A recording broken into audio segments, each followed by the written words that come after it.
my channel to my Serendipity Suppies and welcome into my new viewers. Today is December 16th, 2022, and I would like to bring you this day in history.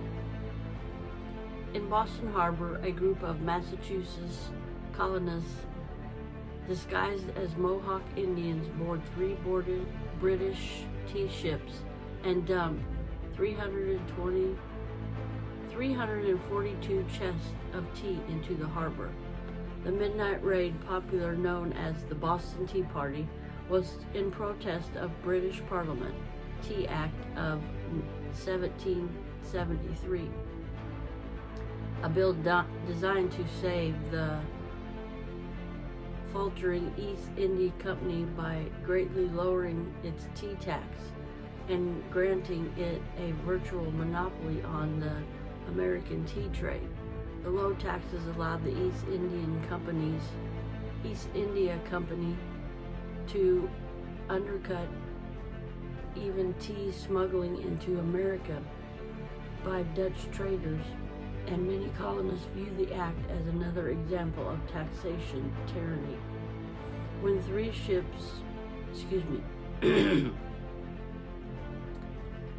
three tea ships, the Dartmouth, the Eleanor, and the Beaver arrived in Boston Harbor, the colonists demanded that the tea be returned to England. After Massachusetts Governor Thomas Hutchinson refused, Patriot leader Samuel Jackson organized the Tea Party with about 60 members of the Sons of Liberty, his underground resistance group. The British tea dumped in Boston Harbor on the night of December 16th was valued at some $18,000. Parliament, outraged by the blatant destruction of British property, enacted the Coercive Acts, also known as the Intolerable Acts, in 1774. The Coercive Acts closed Boston to merchant shipping, established a formal British military rule in Massachusetts, made British officials immune to criminal prosecution in America, and required colonists to quarter British troops. The colonists subsequently called the First Continental Congress to consider a united America resistance to the British. I want to thank you for watching today's short This Day in History, and let me see if I can bring you some more about the Boston Tea Party. Maybe some little known facts.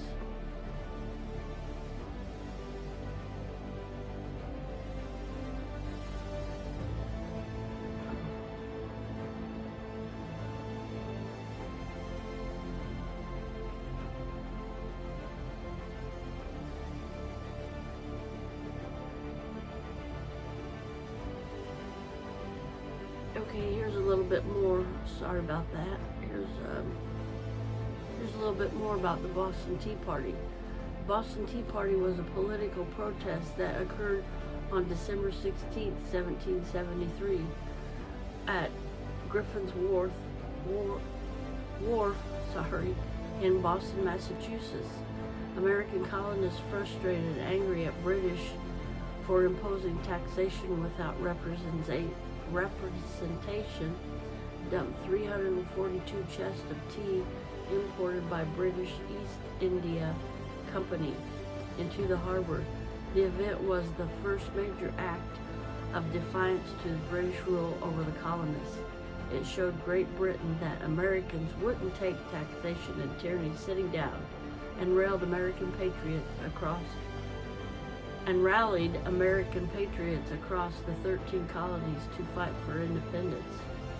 And it says, why did the Boston Tea Party happen?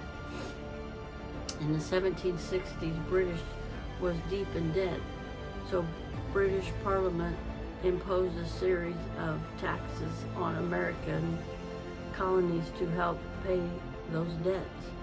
The Stamp Act of 1765 taxed colonists on virtually every piece of printed paper they used, from playing cards to business license to newspapers and legal documents.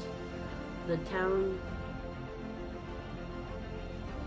Townshend Acts of 1767 went a step further, taxing essentials such as paint, paper, glass, lead, and tea.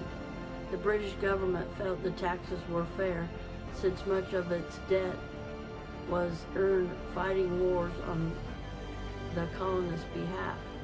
The colonists, however, disagreed. They were frustrated at being taxed without having any representation in Parliament, and felt it was wrong for Britain to impose taxes on them to gain revenue. On March 5, 1770, a street brawl happened in Boston between American colonists and British soldiers, later known as the Boston Massacre. The fight began after an unruly group of colonists, frustrated with the presence of British soldiers in their streets, flung snowballs, ice, and oyster shells at the British sentinel guarding the Boston Commons House. Reinforcements arrived and opened fire on the mob, killing 5 colonists and wounding 6. The Boston Massacre and its fallout further incited the colonists' rage towards Britain. Tea Act imposed. Britain eventually repealed the taxes it had imposed on colonists, except the tea tax. It wasn't about to give up a tax revenue on the nearly 1.2 million pounds of tea in the colonists drank each year. The protest and the colonists boycott tea sold by British East India Company and smuggled into Dutch tea, leaving British East India Company with millions of pounds of surplus tea and facing bankruptcy.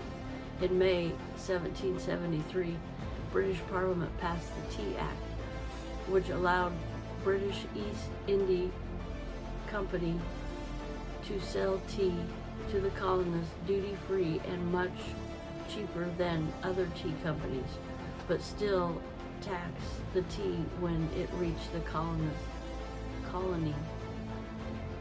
colonial ports.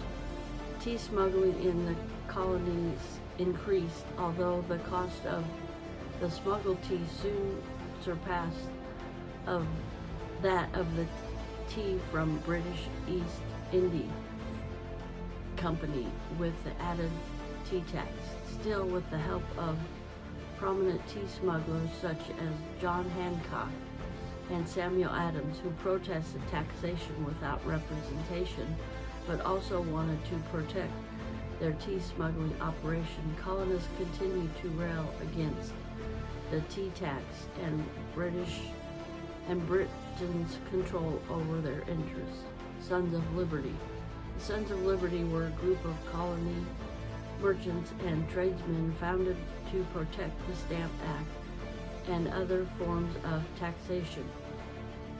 The group of the revolutionists included prominent patriots such as Benedict Arnold, Patrick Henry, and Paul Revere, as well as Adams and Hancock.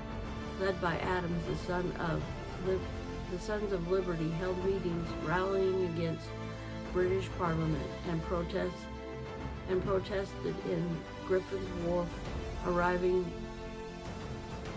Arrival of Dartmouth, a British East India Company ship carrying tea.